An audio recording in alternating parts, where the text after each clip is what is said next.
অনেক কাজ হয়েছে, কিছু কাজ বাকি আছে।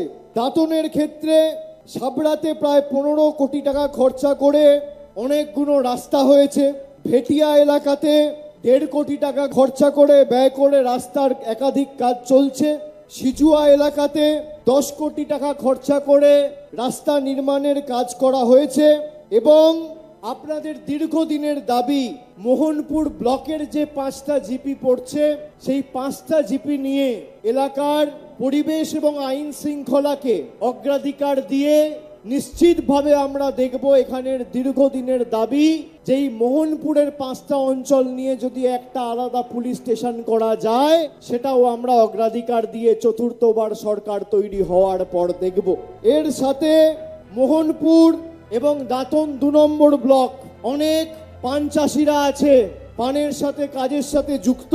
যদি একটা পান সংরক্ষণ কেন্দ্র করা যায় মোহনপুর বা দাঁতন 2 নম্বর ব্লকে, সেটাও আমি আপনাদের কথা দিয়ে যাচ্ছি, যাতে পান চাষিরা উপকৃত হয়, সেটাও তৃণমূল কংগ্রেসের মামাটি মানুষের সরকার অগ্রাধিকার দিয়ে দেখবে। কেশিয়ারির ক্ষেত্রে তৃণমূল কংগ্রেসের সবথেকে বড় সাফল্য, সুবর্ণরেখা নদীর উপর 170 কোটি টাকা খরচা করে প্রায় 1.5 কিলোমিটার দীর্ঘ জঙ্গল কন্যা সেতু, যা সরাসরি নয়াগ্রাম থেকে কেশিয়ারির যোগাযোগ ব্যবস্থা স্থাপন করেছে এবং ঝাড়গ্রাম থেকে খড়গপুরের যে ডিস্টেন্স ছিল, যে দূরত্ব ছিল, সেই দূরত্বও কমিয়েছে। এখানে কেশিয়ারিতে সরকারি জেনারেল ডিগ্রি কলেজ হয়েছে, ITI হয়েছে, পলিটেকনিক কলেজ হয়েছে, কিষাণ মান্ডি হয়েছে, কেশিয়ারি হাসপাতালের উন্নতিকরণ হয়েছে, আদিবাসী মিউজিয়াম হয়েছে 25 লক্ষ টাকা ব্যয় করে, আদিবাসী কালচারাল সেন্টার হয়েছে আরো 25 লক্ষ টাকা ব্যয় করে।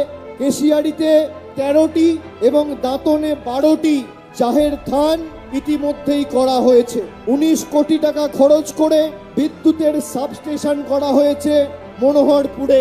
লো ভোল্টেজের দীর্ঘদিনের যে সমস্যা ছিল তার প্রতিকারও হবে।